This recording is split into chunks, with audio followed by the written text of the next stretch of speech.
Primero de Samuel, capítulo 7. Vamos a aprender el consejo de la palabra, más de lo que hemos aprendido, disculpando a los de las redes sociales. Hoy iniciamos más tarde, pero hemos aprovechado el tiempo como iglesia local. Dios nos ha impartido, nos ha puesto gracia, nos ha puesto favor y nos ha ayudado en esta mañana, nos ha activado en lo que quiere que seamos activados. Por eso de hoy en adelante nuestro lenguaje va a cambiar, nuestra manera de pensar va a cambiar. O sea, ya no vamos a lamentarnos, yo estoy solo, nadie me entiende.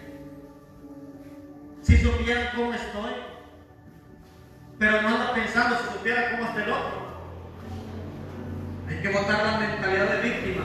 Somos gente de guerra. Jesucristo es hombre de guerra, pero a veces se le olvida. Aquí canta la alabanza, la dice el salmista, hombre de guerra. La gente dice hombre de guerra. Cristo es varón de guerra.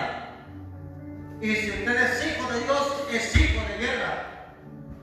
No para guerrear contra personas, sino para guerrear contra demonios, contra la escasez, contra la enfermedad, contra la depresión, contra la amargura, contra la tristeza. Usted tiene autoridad. Nunca se le olvide, y hoy se lo remarco, esta fecha, junio.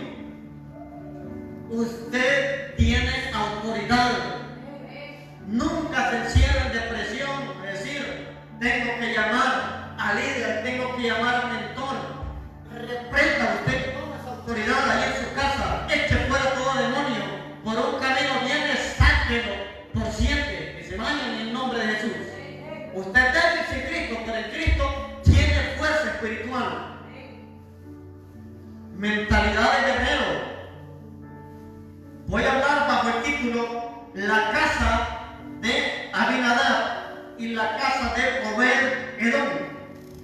La casa de Abinadab y la casa de Obed-Edom. Abinadab, al final con B. Abinadab, la casa de Abinadab y la casa de Obed-Edom. Vamos a ver a la luz de la palabra qué pasó en la casa de Abinadab y qué sucedió en la casa de Obed-Edom. Aunque la de Obed-Edom no voy a hablar mucho porque ya hablamos. Hace 2 domingos hablamos, no seguí con este mensaje porque tenemos el tiempo de siembra. Nos hablamos de siembra. Hablamos de siembra. Entonces, hoy seguimos. El domingo, hace 2 domingos vimos las bendiciones que recibió Obed-Edom por recibir el arca o por aceptarle en su casa. Y aprendimos que recibió 8 bendiciones. Esa la tiene anotada ustedes. 8 bendiciones recibió Obed-Edom por recibir el arca en su casa. O sea, si usted recibe la presencia de Dios, va a ser grandemente bendecido. Si usted tiene una célula en su casa, va a ser grandemente bendecido. Si usted lleva la palabra a una casa, va a llevar la bendición. Escuche. Primero de Samuel, capítulo 7, versículos 1 y 2.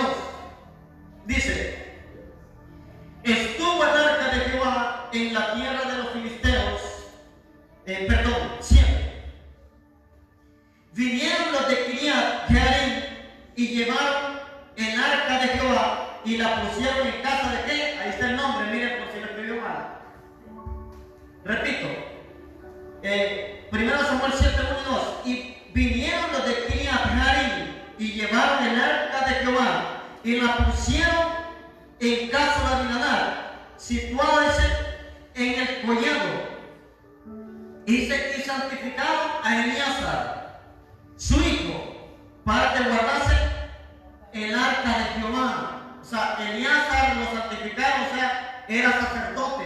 Abinadab era levita porque no podía estar el arca en un lugar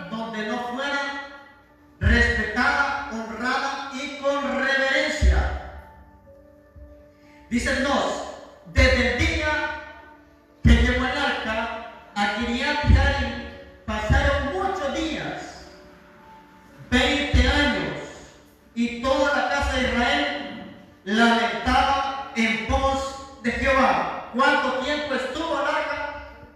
20 años. Estuvo en casa de Abinadab. Ahora vamos al capítulo 6. Dice el versículo 1. Estuvo el arca de Jehová en la tierra de los filisteos, ¿cuánto? 7 meses. Para que me entiendan mejor, dice ahí que el arca de Jehová estuvo en la tierra de los filisteos 7 meses. En casa de Abinadab, ¿cuánto estuvo? 20 años. ¿Quiénes eran los filisteos? Los filisteos eran los enemigos de Israel, y el arca de Jehová estaba en tierra de los filisteos porque derrotaron a los israelitas y se habían robado el arca. Y mientras ellos tuvieron el arca, esa es la palabra de Dios en todos esos capítulos anteriores, que la pusieron en el templo de ellos, y en el templo de ellos tenían un Dios llamado Dagón. Era el Dios de los filisteos. Pero en cierto momento dice que fueron y hallaron a Dagón con las manos cortadas y con la cabeza cortada.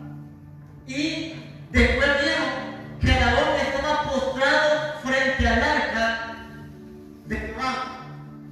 Ahora, ¿por qué? Número 1, el arca era el instrumento valioso que representaba la presencia de Dios para el pueblo judío.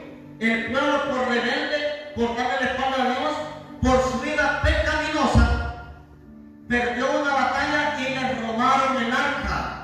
O sea, la presencia de Dios solo puede ser quitada, pero no puede ser quitada, ni comprada, ni robada. Y ellos vieron que le estaba haciendo desastres hasta el Dios de ellos. Por eso deben escuchar aquí alabanza del salmista Fernando Monroy, que dice: decapitó a Dagón, Dios de los filisteos. Y después la llevaron a 4 sectores diferentes. Y empezaron a salirle tumores a la gente. La gente cayó bajo juicio porque seguían robando el arca a los israelitas, y empezaron a padecer tumores, o sea, enfermedades, dolores. Y después de eso, ellos tuvieron miedo y dijeron que tenían que regresar el arca por miedo.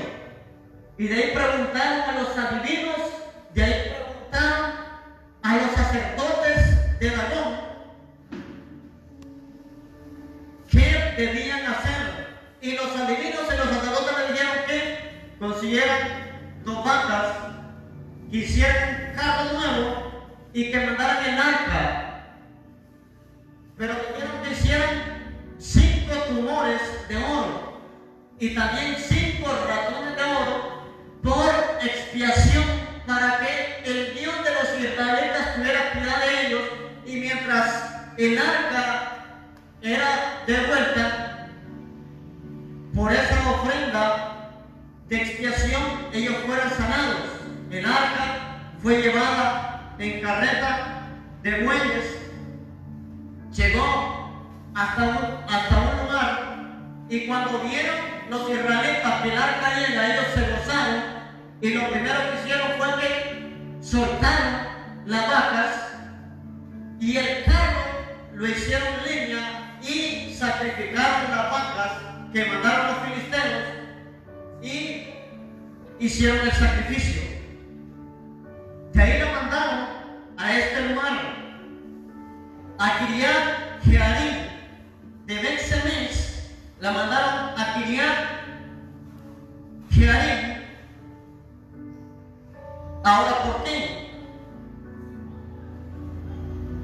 Porque tenían miedo que el arca siguiera haciendo estragos y destruyendo, porque la presencia de Dios no se puede tomar livianamente. Por eso a mí me van a ver molesto que vea niños corriendo, niños haciendo cosas incorrectas. El deber del padre es decirles: vamos a la casa de Dios, pórtese bien, siéntese bien, porque tiene que respetar la presencia de Dios en una iglesia. No importa si la iglesia es grande, si la iglesia es pequeña, si la iglesia es una galera, si es de madera, si es de láminas. Donde hay un lugar destinado para culto a Jehová, debe de respetarse. Por eso en las células, te voy a decir algo, en las células, si quiere ver que la gloria de Dios se manifieste, solo respete su presencia y verá cómo se manifiesta. ¿Cómo es posible que en una iglesia los padres estén adorando y los hijos jugando Free Fire dentro de la iglesia? Y solo es bajarle volumen, y no bajarle volumen, no, sigue pecando. Los hijos deben de respetar la presencia de Dios. Los padres deben de enseñar a respetar la presencia de Dios, no solamente en el templo, en las células. Trate de que la gente sea lo más reverente posible. Y cuando digo lo más reverente posible, hay niños que son hiperactivos, hay niños que no se están quietos, pero no lleven juguetes a la iglesia, no le den celulares en la iglesia. Para eso mejor déjenlo en la casa, que tampoco es correcto que lo dejen en la casa. El deber suyo es andar con sus hijos, enseñarles el temor de Jehová, enseñarles que la casa de Dios se respeta. Es que no se está quieto, enséñenle a estar quieto.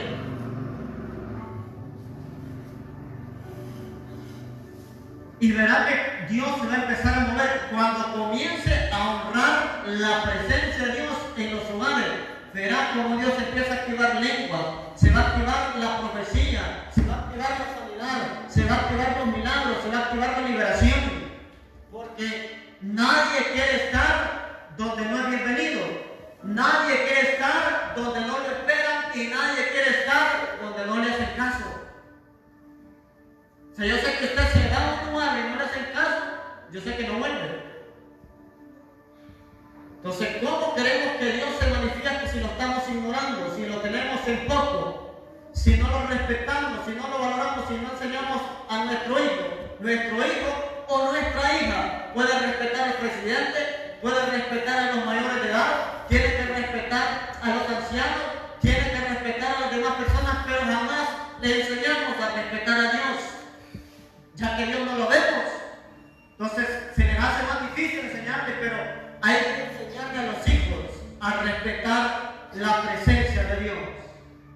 En cualquier momento van a hacer ruido, sí. En cualquier momento van a hacer bulla, sí. Pero no con juguetes, no con celulares. No se van a estar agarrando a trompadas adentro de la iglesia por un carrito, por un juguetillo.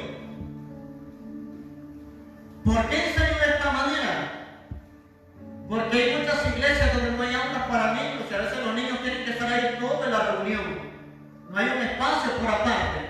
Hay iglesias que tienen un lugar solo para niños. El predio es grande, es diferente. Pero en el tiempo de la alabanza, ellos también tienen que estar adorando. Ellos también tienen que estar danzando. Ellos tienen que estar metidos. Para cuando venga el mensaje, ellos vayan a su aula y reciban alimento espiritual de acuerdo a la edad de ellos. Pero es que el problema es que muchas veces de nada sirve que los maestros de dominical enseñen la historia de Noé, la historia de Jonás, la historia de Abraham, la historia de David, y usted le descarga juegos de matar, juegos de pelear, juegos de destruir. Hay juegos saludables, pero de nada sirve que aquí profeticemos vida si con el celular solo juegos de matar están descargando. Supervísale el celular a sus hijos. Dios es un Dios de vida. Entonces estuvo 7 meses el arca en los filisteos.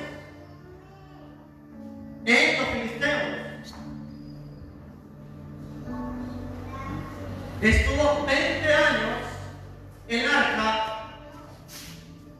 en casa de Abinadab. En los filisteos, ¿qué ocurrió? Se llenaron de tumores. Ahora, ¿por qué?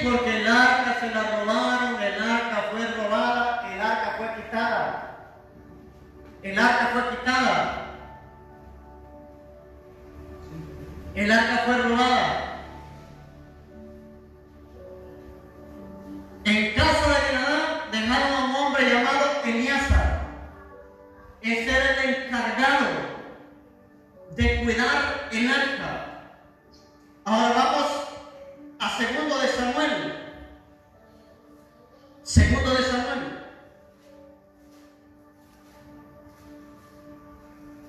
Capítulo 6.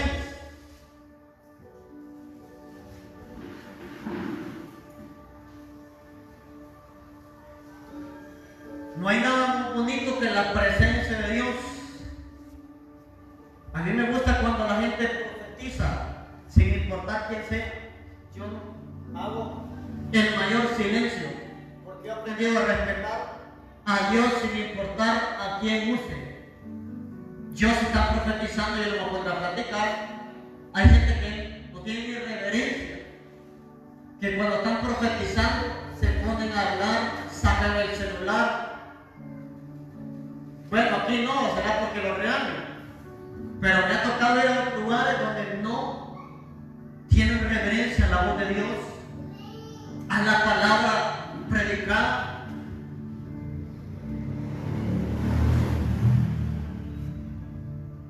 Segundo Samuel capítulo 6 versículo 11. Escuche. Y estuvo el arca de Jehová en casa de Obed-edom Geteo. ¿Cuánto?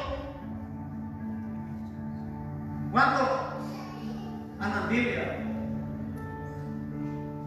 3 meses. 3 meses.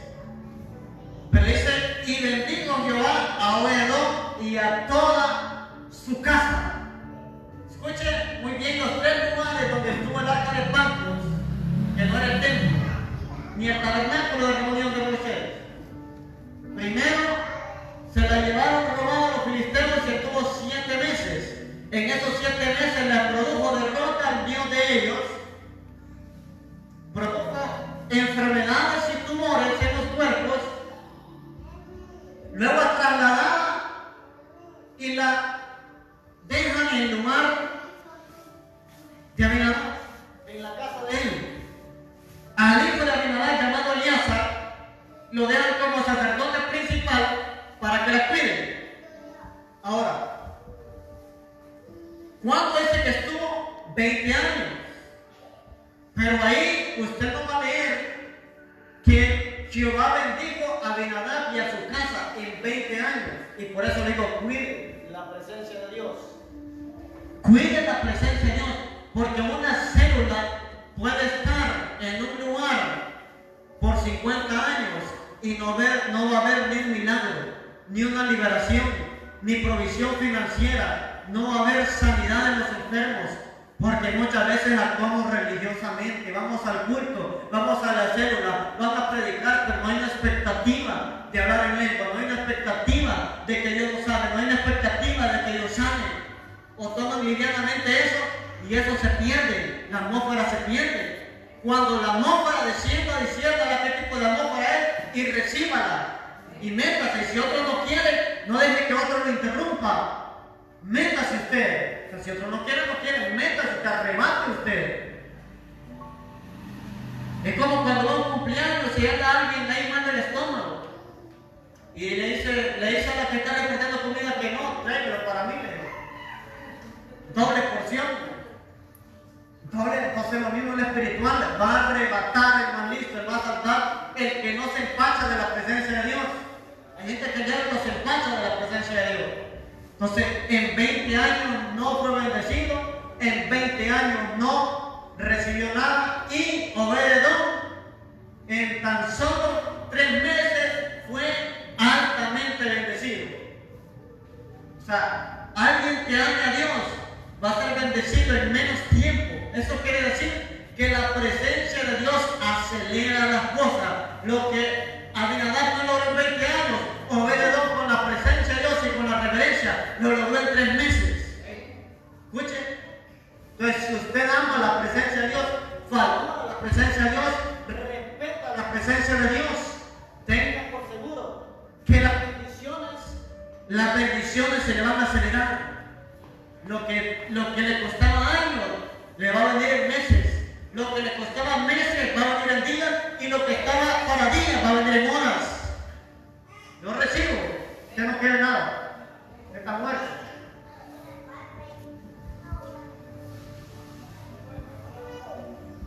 Estos aceleramientos, no podemos provocar aceleramientos sin la presencia de Dios. No podemos provocar aceleramiento sin amar, ni honrar, ni respetar la presencia de Dios. La guerra que Israel ganó era cuando honraban y respetaban la presencia de Dios. Era cuando se santificaban y sabían que la presencia de Dios no la podían tomar livianamente. Ahora, ¿quién era Abinadab? Era un levita, era un sacerdote de la tribu de Judá. Por consiguiente, era un hombre que conocía la ley de Moisés, conocía las escrituras y sabía cómo tratar la presencia de Dios. O sea, Abinadab no era cualquier hombre.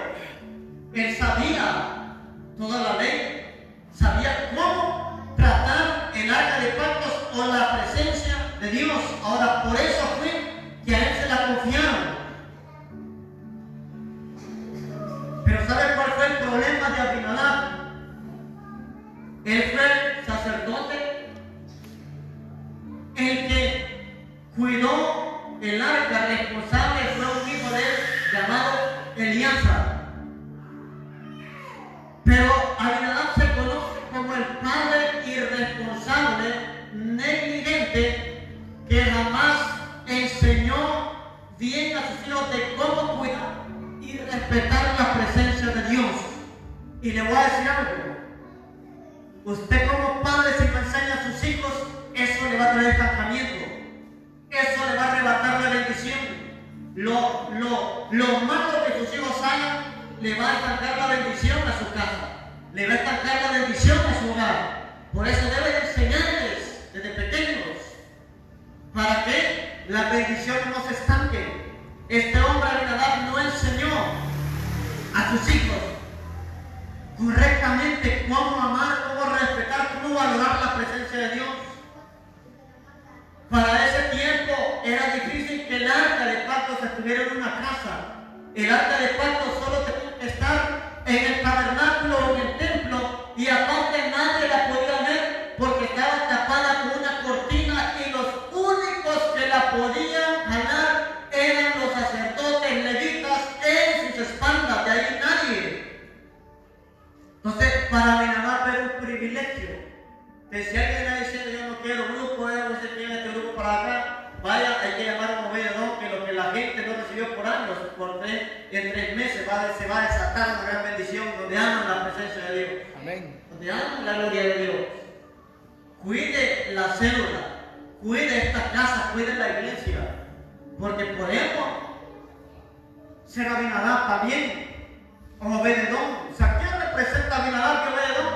Representa 2 tipos de iglesia, representa 2 tipos de célula, o representa 2 tipos de personas. Abinadab y Obededón. ¿Cuál de los dos son ustedes? Los dos, a veces quiero y a veces no quiero, no es decir, frío o caliente, los tibios serán vomitados. Si es Abinadab, cambie mentalidad, aprecie la presencia y la gloria de Dios en su vida y en su casa, en su célula y en la casa de Dios. Por eso yo siempre que vea algo desordenado, yo siempre lo voy a exhortar. Prefiero tener alegre al Espíritu Santo y a usted enojado. Si es por Dios que usted se va a ir, tiene libertad. Si es por Dios que usted va a decir, me voy para otra iglesia, tiene la libertad.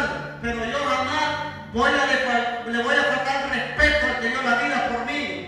Jamás voy a ver en poco al Espíritu Santo. Debemos valorar la presencia de Dios.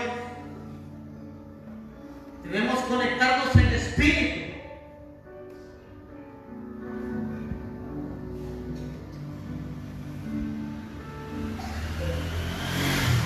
Entonces, ahora el asunto es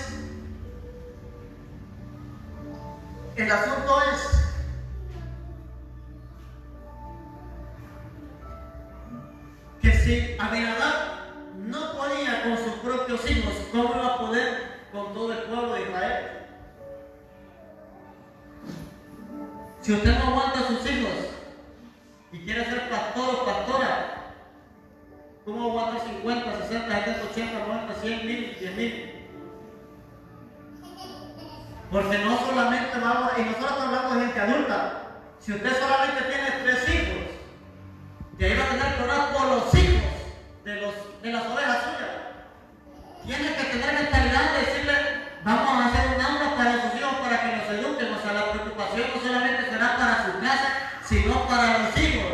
Y si allá hay 50 familias, en esas 50 familias, cada familia puede tener 3, 4, 5, o al otro 2. Entonces no va a cuidar 3, puede cuidar hasta 100, 200 niños. Casa de Dios tiene 2 templos de niños.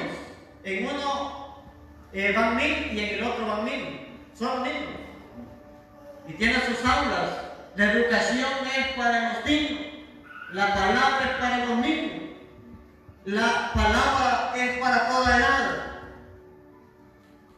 Por eso debemos educarlos, porque son la generación venidera. Si no, le va a pasar la misma que los hijos de Abinadab, lo mismo que a Eleazar, lo mismo que a Iro y lo mismo que a Usa. 3 hijos tenía Abinadab.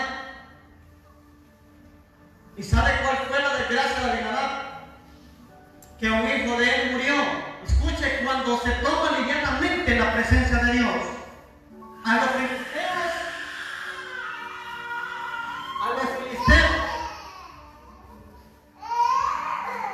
les produjo enfermedad. A Abinadab la presencia de Dios le mató un hijo. Yo no sé qué son esto, que esto y otro aquí. Mire, si usted está metido en guerra, santifíquese. Si usted está metido en guerra, sea responsable. Si usted está metido en guerra, honre a Dios con sus finanzas. Honre a Dios. O sea, la guerra espiritual a todo el mundo le gusta. Pero la guerra espiritual tiene que andar alineado con Dios. Por eso Josué le dijo al pueblo, santifíquense, porque tenían que tomar protección, y si alguien no andaba alineado, venía derrota para el pueblo de Israel. Venía derrota. No estoy hablando de gente perfecta, pero purifíquese. Busque de Dios. Diga al Espíritu Santo, trata con mi carácter, trata con mi temperamento. ¿Cómo va a ministrar la presencia de Dios usted y después enojado con otro? ¿Cómo va a estar profetizando y a la gente después enojado con otro? Usted tiene que tener carácter, tiene que parecerse a Cristo, tiene que reflejar al Espíritu Santo. Uno de los símbolos del Espíritu Santo es paloma. Y una paloma es un animal manso, sencillo. Entonces, dígale a Dios, cambia mi carácter, cambia mi temperamento, ayúdame a mejorar. No diga yo así soy, si no Dios lo va a quebrantar y le va a doler más. Si usted es hijo de Dios lo va a quebrantar. Los quebrantamientos no vienen para matarlo, pero sí vienen para alinearlo. Entonces, ¿cuál fue el gran problema de Abinadab? Les dije, Abinadab perdió un hijo. Ahora se lo voy a contar para que me entienda mejor. Tuvieron miedo de que el arca siguiera haciendo problemas. 20 años estuvo en la casa de este hombre. Después David mandó a traer el arca.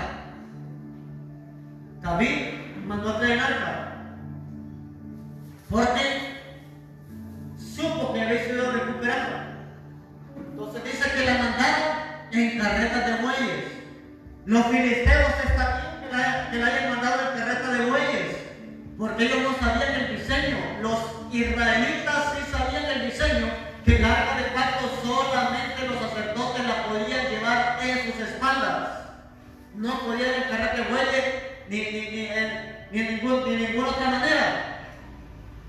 Pero vienen y arman una carreta nueva de bueyes, le ponen unos bueyes, la suben en los bueyes, y después de que los bueyes caminaban, dice que empezó a tropezar la carreta y vino Usa, un hijo de Abinadab, y el arca ya se iba a dar vuelta. Entonces él vino y le puso la mano para que no cayera el arca. Y cuando él viene y pone la mano, cae muerto. Fulminantemente muerto de un solo, porque tocó el arca de pacto, porque nadie la podía tocar. Aún los sacerdotes solamente la podían llevar en sus espaldas, pero con una pala. Ellos solo tenían que podían tocar cerca de los amigos y meter esa bala, pero el arca no la podían tocar. Y Usa murió. Los filisteos tuvieron destrucción. Entonces, cuando ven que Usa muere, le piden a Obed-edom que dé oportunidad para dejar el arca de pactos. David no la quiso seguir quemando, tuvieron miedo. Al arca de pactos le tenían miedo. La gente a la presencia de Dios ahora no le tiene miedo. Le da igual. Si profetizan o no profetizan, le da igual. La palabra de Dios la ven como palabra de hombre. No hay respeto a la presencia de Dios. La gente está danzando, la gente está profetizando, hablando en lengua, Dios está echando fuera demonios. Y hay gente que desconectado, desactivado. Vemos que hay gente que no respeta lo de Dios.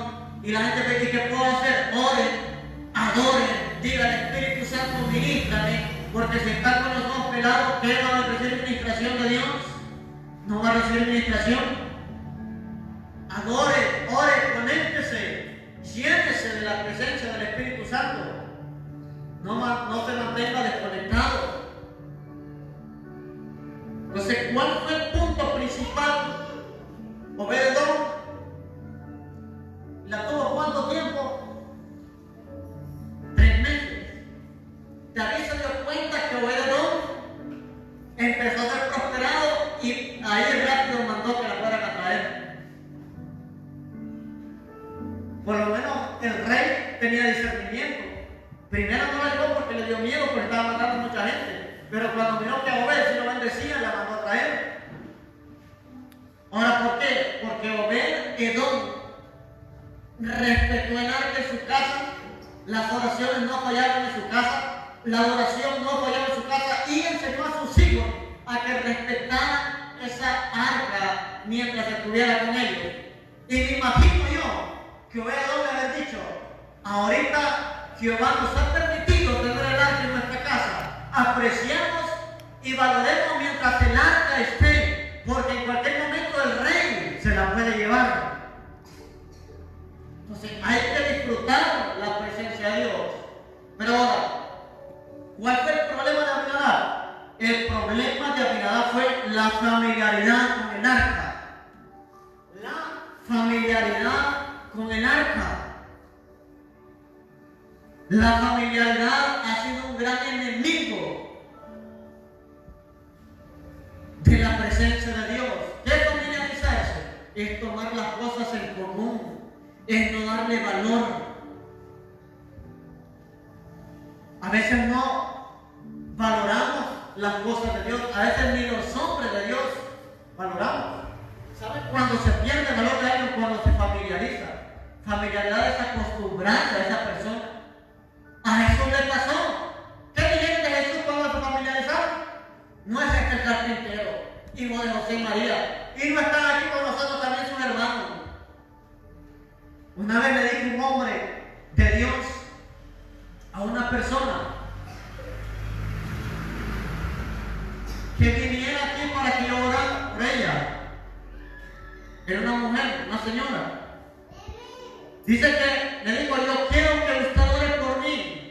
Mire, yo puedo orar por usted y usted donde vive. Y le dijo: Dios por este, pero mire, yo conozco un varón, ahí un siervo de Dios, para que vaya donde él y que ore por usted. Yo siempre voy a orar por usted aquí, pero vaya donde él. Y dice que la mujer le dijo: pero yo quiero que un siervo de Dios ore por mí. No, si él es un siervo de Dios, por ahí, por el lado donde usted vive, por ahí, en la iglesia. Y le empezó a decir el nombre mío, por dónde estaba la iglesia, por dónde vivía. Y dice que, dice, ese muchacho, yo no miro que va a jugar pelota al campo, por ahí pasa por la casa. Un delgadito es, vale, ya lo conozco. Yo quiero un hombre que yo ore por mí, no él. ¿Qué le digo? Y aparte yo con ella nunca he tenido relación, solo de pasado la mirada. Entonces, ¿qué le dijo? O sea que usted me mira como un gran hombre de Dios, a mí como un siervo de Dios, le dijo. Sí, dice que le dijo. Le voy a decir algo. Yo cuando ocupo oración, voy donde él. Cuando yo necesito oración, voy donde él. Yo oro por montones de personas. Él se mira joven, más joven que nosotros, pero yo siempre lo he visto como un gran hombre de Dios. Y él me ha ayudado bastante a mí. Dice que le dijo, y para mí es un siervo de Dios, y yo donde él he ido. Por eso le digo que vaya donde él, porque yo voy donde él. Él dice que se te va a asombrar. Entonces, a Jesús era normal, que Jesús fue carpintero. Usted no crea que es un chiste que le llaman carpintero. Jesús estuvo trabajando con su padrastro José, con el padre de crianza José. Y él estuvo durante años trabajando en el taller de carpintería de su padre, y él se manifestó hasta los 30 años. Entonces la gente sabía que él hacía sillas, puertas, muebles, de esos yugos, de todo lo que tiene que ver con madera. Entonces, para la gente Jesús no era hijo de Dios, para la gente Jesús era el carpintero. Entonces se familiarizaron con él, que en la tierra de él, dice la Biblia que Jesús no hizo milagros, sino que unos pocos sanó. Fueron pocos los que sanó, dice la palabra. ¿Por qué? Por la familiaridad. Cuando la gente se familiariza con la presencia de Dios, no recibe nada. Puede haber manifestación, puede haber milagros, y eso poco a poco se va a ir apagando, poco a poco se va a ir viendo menos, poco a poco se va a ir reduciendo. Se va a ir reduciendo menos. Ahora, ¿por qué? Porque donde no se honra la presencia de Dios significa que no se está valorando, significa que no se está apreciando que haya manifestación. Yo por eso siempre he tratado de cuidar la presencia de Dios en este lugar, siempre he tratado de cuidar, aunque muchas veces se enojen, yo exhorto a la gente, exhorto a los niños, llamo la atención, porque yo no quiero perder la presencia de Dios en la casa de Dios, en la casa de Él. Yo no sé lo que es vivir una vida seca, vacía, sin sanidades, sin que Dios dirija. Creo que un evangelio así es como estar descarriado. Un evangelio sin sanidad, un evangelio sin milagros, un evangelio sin liberación es como estar descarriado. Pero un evangelio de reino es donde va a haber manifestación, lenguas, interpretación de lenguas, sanidades, milagros, liberación, prodigios, manifestación de Dios, voz de Dios, dirección de Dios. La familiaridad. ¿Qué significa la palabra familiaridad? ¿Qué significa la palabra familiaridad?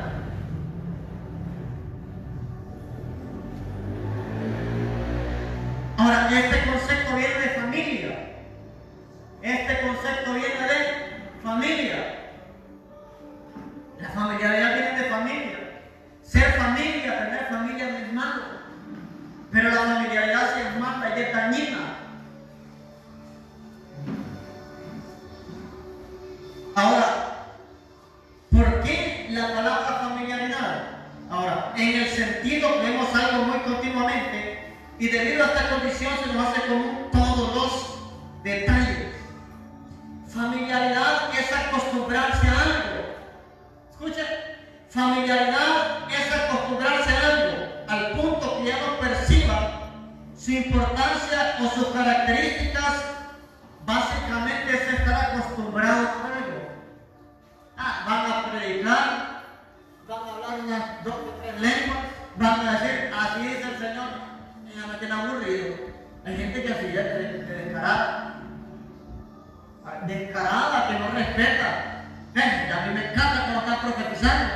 Yo soy profeta, pero me encanta que otro profetice.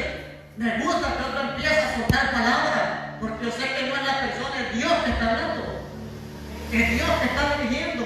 Es Dios que está exhortando, consolando o edificando. Todo lo que tenga que ver con Dios no debe de aburrirlo. Debe de apreciarlo y valorarlo. Es ver en común todas las cosas. O sea, los matrimonios también se familiarizan. Al principio todo bonito, pero después se falta el respeto. Se ve como si nada a la persona. ¿Por qué? Por familiaridad. La familiaridad es dañina. Yo tengo amigos, ministros, pero yo no me familiarizo con ellos. Soy cercano a muchos, pero yo no me familiarizo con ellos. O sea, yo honro lo que ellos portan. Yo honro lo que hay depositado en ellos. Pastores, profetas, evangelistas, yo honro lo que Dios depositó en ellos. No lo voy a ver como cualquier cosa. No lo voy a ver como una persona común. Solo que Dios tiene algo sobre él. Pero yo no le pongo en la ¿qué onda? Entonces, loco, ¿cómo es el loco, hijo de Dios? Loco significa endemoniado.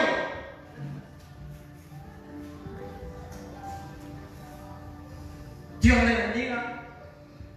Bendición. Bendiciones, evangelista. Bendiciones, profeta. Bendiciones, pastor. Bendiciones, apóstol. Bendiciones, maestro. Entonces, espíritu eso, pero familiaridad.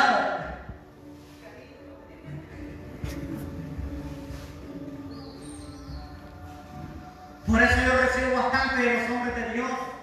Yo los aprecio y sé y valoro lo que he depositado en ellos.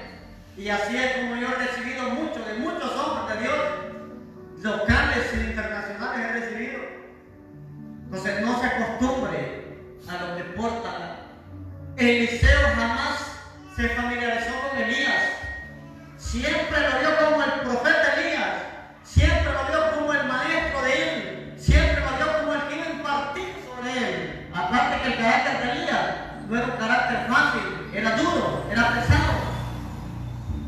Pero jamás entonces Elías, ¿qué onda? Vamos a ir a organizar mañana. Jamás le dijo Elías. Él lo vio como el profeta de Dios, el que hacía descender fuego del cielo, el que multiplicaba harina, el que resucitaba muertos, el que decretaba sobre el cielo y los cielos se abrían, y decretaba sobre el cielo y los cielos se cerraban. Así lo miraba Eliseo. ¿Y cuál fue la consecuencia de Eliseo? Que recibió el doble de lo que tenía el profeta y maestro de él, la doble porción. Pero la gente quiere recibir la doble porción de algo que no está honrando, quiere recibir la doble porción de algo que no está valorando, quiere recibir de Dios, pero no se está conectando con la presencia de Dios, no va a recibir ni la media. ¿Qué piensa que la media porción vale 120 como la de ahí arriba? No, oración, ayuno, entrega. Y si no gusta ni para la porción, peor para la doble.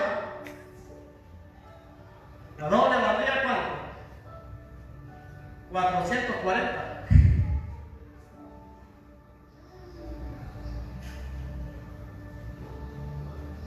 No se familiarice con las personas. Aquí respete al líder, respete al mejor, respete a todos, valore lo que es su hermano, valore lo que hay en su líder, valore lo que hay en lo demás, en nosotros. Ahora, ¿por qué la Biblia no dice que Abinadab y su casa fueron bendecidos? O sea, ¿por qué la Biblia no dice que en la casa de Abinadab fueron bendecidos y en la casa de Obed-Edom sí? Aquí solo hay que usar la lógica. Si no dice que Abinadab fue bendecido, fue porque no fue bendecido. Y si dice que Obed-Edom en 3 meses fue bendecido a él en su casa, es porque ahí sí hubo bendición. Donde no hay, no es necesario describirse. Escuche, el arca estuvo 20 años en casa de Abinadab. Y cuando David fue a sacar el arca, sus hijos eran jóvenes. Esto de entender que sus hijos eran niños y se acostumbraron a ver el arca cerca de ellos.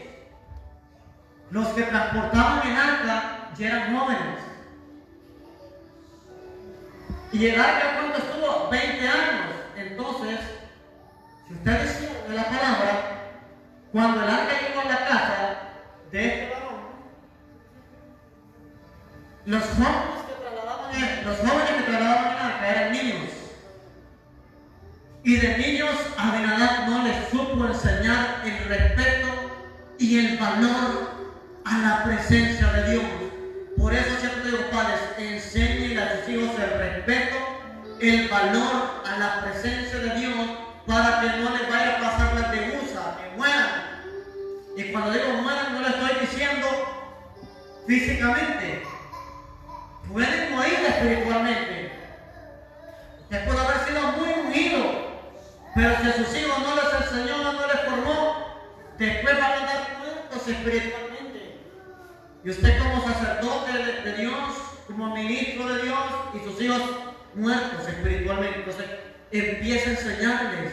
Y si por cualquier razón los hijos en la adolescencia se quieren apartar, lo que usted les enseñó bien jamás se les va a olvidar, y esa semilla hará que vuelvan a Cristo. Amén. Hará que vuelvan a Él. Pero si no se les enseña, van a tener graves consecuencias. La familiarización no es solo acostumbrarse a las cosas buenas, sino valorarlas, sino también es acostumbrarse a una vida de pecado. No, el arca está en la casa. Yo miro que ando medio mal, torcido, pero como el arca está ahí y no me pasa nada, no me muerto, voy a seguir. No se familiarice a que Dios lo utilice y estar en pecado.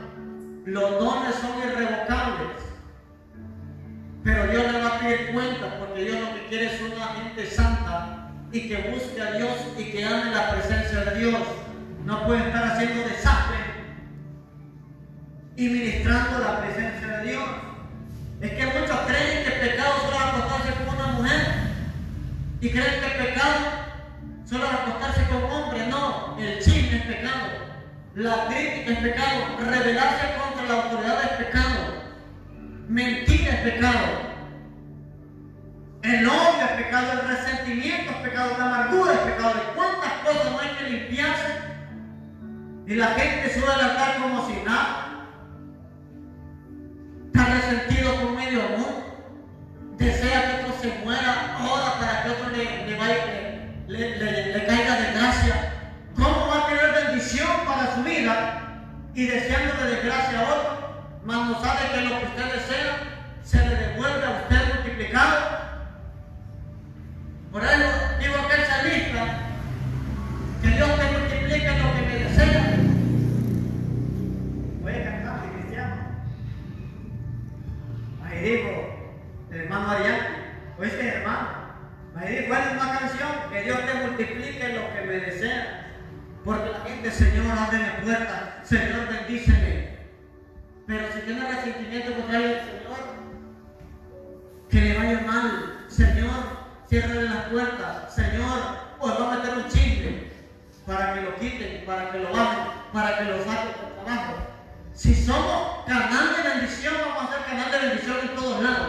No vamos a hacer bendición en la iglesia y maldición en la calle. No vamos a hacer bendición en la iglesia y maldición en la casa. Tenemos que hacer bendición en todo lugar. Y si nos maldicen, no hay que resentirnos. Cada quien da lo que tiene en el corazón. Si me maldicen, Señor, bendícelo tú. Si ellos me maldicen, bendícelo tú en gran manera. Trata con ellos, ministra su corazón, sácales ese resentimiento, odio o lo que sea que tengan en contra suya. Cuando estamos familiarizados con algo, deja de asignarle valor, el valor que le corresponde. ignora todo, se hace común a su alrededor y no percibe la bendición de Dios sobre su vida. Incluso puede acostumbrarse a tomar livianamente la unción. Donde hay familiaridad, no hay reverencia, no hay respeto.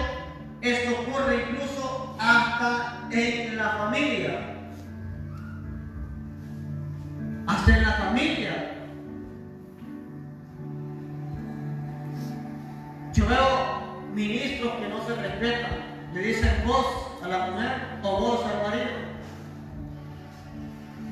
Solo en el púlpito dicen pastor y pastora, también por la gente. Pero a veces hay una falta de respeto. A veces porque el hermano y el líder no le quieren hacer caso. Una cosa es la familia, otra cosa es el ministerio. Cuando usted va a un trabajo y usted pide trabajo en una empresa y su hermano es el supervisor o el capataz en el campo, su hermano tiene autoridad sobre usted. Y si no obedece, tiene toda autoridad de despedirlo. Y le puede ser la autoridad máxima: tal persona no hace caso, tal persona me está faltando el respeto. La autoridad máxima le puede ser sacarlo, despedirlo. Pero en la fábrica no tenemos ese problema. Si usted tiene un familiar en la fábrica, puede ser tío, puede ser hermano, usted lo va a ver como el supervisor, lo va a ver como el gerente general, como el superintendente. Pero en la iglesia no, en la iglesia a veces puede ser el líder, puede ser el mentor que lo supervisa y le falta el respeto. Tengan cuidado con andarle faltando el respeto a su autoridad, empezando desde el líder. Tengan cuidado con andar faltando el respeto a lo establecido por Dios. Resiste. Es que usted nada sirve que usted me respete a mí, si no respeta lo que yo pongo sobre usted. Así como me respeta a mí, tiene que respetar a los que están sobre usted. Porque si usted le falta el respeto a lo que Dios ha establecido, se opone o resiste. Ahora, número 3, con esto termino. ¿Qué nos produce la familiaridad? ¿Qué nos produce la familiaridad? O sea, la familiaridad es mala, la familiaridad es dañina. No digo la familia es buena, pero la familiaridad es la mala. ¿Y qué significa familiaridad? Decía, acostumbrarse a algo, a verlo de menos, a verlo seguido, a verlo todos los días. Por eso no se familiariza conmigo. Si se familiariza conmigo, no va a recibir más de lo que usted pueda percibir. Por eso les hablé anteriormente lo que el Espíritu Santo me dijo. Como le digo, si otros se familiarizan conmigo, no tengo problemas. Yo digo que la gente no recibe lo que yo porto. Yo sé lo que yo porto, sin decirlo con soberbia y arrogancia, pero yo sé lo que Dios me ha dado, sé lo que puedo impartir, sé lo que puedo transferir, sé el nivel de autoridad que poseo en Cristo, porque tengo identidad, no es soberbia ni orgullo. Y sé lo que otros hombres de Dios poseen y portan. Y yo los honro y los respeto para poder recibir de ellos. Porque el día que los vea como cualquier cosa, ese día yo dejé de recibir de ellos. ¿Qué nos produce la familiaridad? Número 1, nos hace perder la noción del valor. Nos hace perder la noción del valor. ¿Qué significa eso? Significa que no valoramos las cosas, que no valoramos la persona, que no valoramos la persona más importante, que es el Espíritu Santo. No valoramos la persona que está a nuestro lado, nuestro prójimo. Y si no valoramos la persona, no valoramos lo que posee la persona. Si no valoramos la persona del Espíritu Santo, no valoramos todos los atributos de Dios. Si no valoramos al hombre o la mujer de Dios, sea quien sea, no vamos a valorar lo que hay depositado en ellos. Número 2, produce incredulidad. Produce incredulidad, porque cuando dejamos de de honrar, dejamos de valorar. Y eso nos hace incrédulos. Yo no creo. O sea, para los israelitas, escuchen muy bien, ellos creían que Jesús se podía hacer muebles de madera, pero no creían que podía hacer milagros. Para los israelitas, ellos sí creían que Jesús podía agarrar un cepillo y cepillar madera, pero no creían que podía echar fuera demonios. Entonces, incredulidad. Incredulidad. Entonces, cuando usted no cree en lo que porta a alguien, jamás va a recibir. Número 3, produce pérdida de alegría. Produce pérdida de alegría. Salmo 68.3, búsquelo. Salmo 68.3.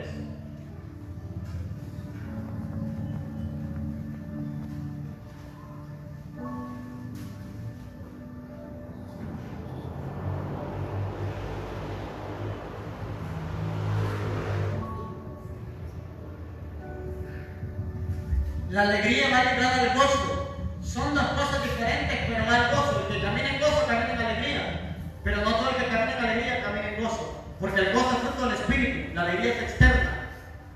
Por eso la Biblia dice, el gozo de Jehová es mi fortaleza, o nuestra fortaleza es. Escucha lo que dice el Salmo 68.3. Mas los justos, que dicen, se alegrarán, se gozarán delante de Dios y saltarán ¿de qué? De alegría. O sea, cuando yo lo miro en la alabanza así, aquí te viene amargado porque no está saltando. Aquí dice que solo los que tienen alegría saltan. Aquí dice que solo los que están alegres se regocijan. Por eso digo, aquel salmista, mas los justos se alegrarán, cantarán con regocijo. Regocijo es alegría. Entonces, pierde la alegría. O sea, usted viene a la iglesia con un espíritu de amargura, aunque diga que no. Con un espíritu de tristeza, con un espíritu de familiaridad, con un espíritu de rutinario. La rutina es mala y la rutina es parte de la familiaridad. No, yo sé que al llegar a la iglesia van a leer la Biblia, van a orar, van a recoger la ofrenda, van a cantar 3 cánticos de adoración y 2 de júbilo, van a predicar y para la casa. Así de sencillo, eso es familiaridad, rutina. Usted tiene que venir y decir, Señor, como dice tu palabra, entrar por tus puertas con acción de gracia, por tus atrios con alabanza. Yo voy a alabar y bendecir tu nombre. Hoy me gozaré en tu presencia, hoy me meteré en adoración, hoy yo recibo mi sanidad, hoy yo recibo mi milagro, hoy sé que tienes una palabra para mi vida y que vas a traer alimento espiritual en esta noche. Y si es domingo, en esta mañana, y yo me gozaré y me alegraré delante de ti, porque el gozo tuyo es mi fuerza. Esa es la actitud, esa es valentía, audacia delante de Dios. Cero depresión, cero tristeza. Pero si viene ahí sin ganas, creo que las mismas van a cantar hoy. Es que no importa lo que cante, lo que importa es que lo hagan con el corazón. Número 4, produce ingratitud. Produce ingratitud. Voy terminando. Produce ingratitud. ¿Sabe qué significa ingratitud? Significa que no hay agradecimiento. Una persona sin agradecimiento, ¿sabe cómo se le llama? Se le llama ingrato. Se le llama ingrata. Esa es una persona sin agradecimiento. Por eso hay palabras que parecen ofensivas, pero en sí no son vulgares, pero no dicen una verdad. La palabra desgraciado yo la uso bastante y significa sin gracia. La palabra desgraciado significa sin gracia. La palabra ingrato significa sin gratitud, sin agradecimiento. O sea, si estamos desgraciados es porque no tenemos la presencia de Dios. Porque la presencia de Dios da gracia, da favor, da honra. Entonces produce ingratitud. Ahora, un ejemplo de esto, ¿quiénes son los israelitas, aquí nos vamos a morir, no regresémonos a Egipto. ¿Cuánta gente lo dice así? Hay gente que critica a los israelitas son tontos. Estaban en el desierto y se querían regresar para Egipto. ¿Cuántas veces usted conoce el proceso de ir para el mundo? Y no puede decir, estaban mejor en el mundo que hoy que viene a Cristo. Antes cuando estaban en el mundo no tenía guerra, no tenía enfermedades, no estaban atacados, solo viene a Cristo y solo hay problemas. Mejor no voy para el mundo de nuevo, estoy mejor en el mundo. O sea, vuelvo a Egipto para que mire que va a seguir siendo esclavo y va a seguir haciendo adomes solo por comida y azotado por faraón. Número 5, produce deshonra. Produce deshonra. Busque primero de Samuel, vamos rápido. Son las 12. Primero de Samuel, gracias por el tiempo que me regaló. Veo que usted es de los que pueden hacer la mía extra. Primero de Samuel, capítulo 2.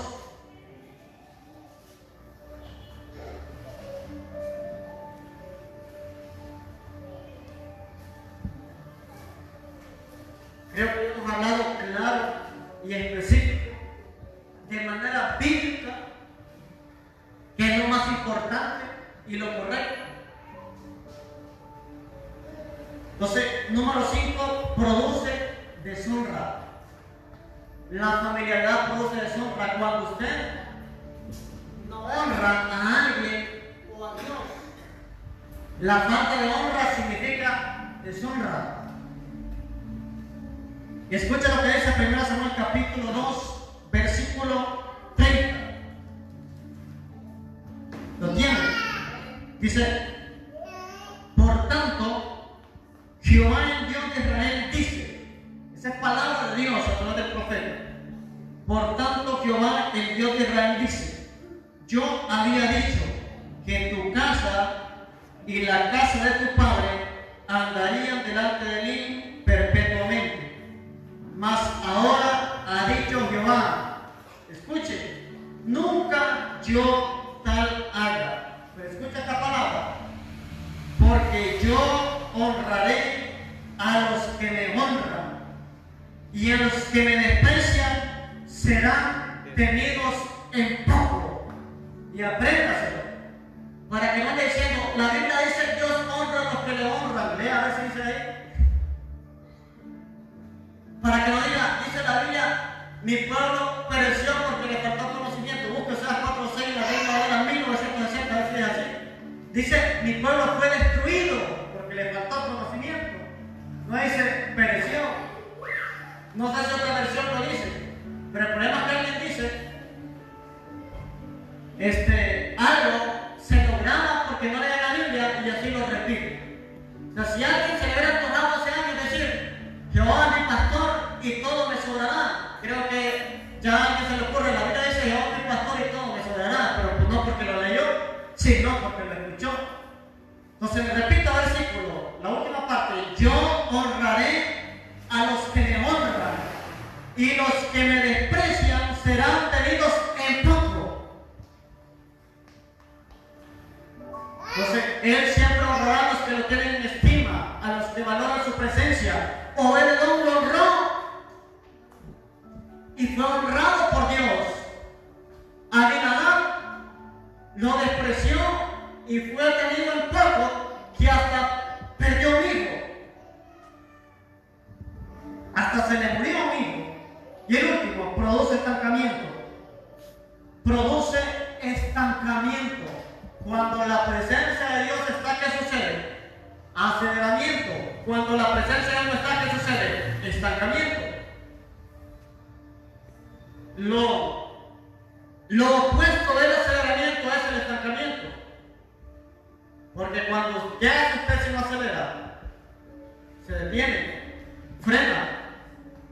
Porque si usted no prende el acelerador, se le va a apagar el carro, se le va a apagar la moto. Entonces, cuando no hay frenamiento, hay estancamiento.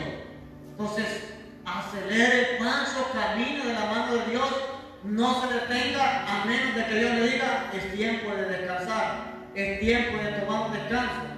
no de orar, de ayunar, sino muchas veces usted va a tener que descansar en la presencia de Él. El pueblo de Israel se detenía cuando la nube se detenía, avanzaba cuando la nube avanzaba.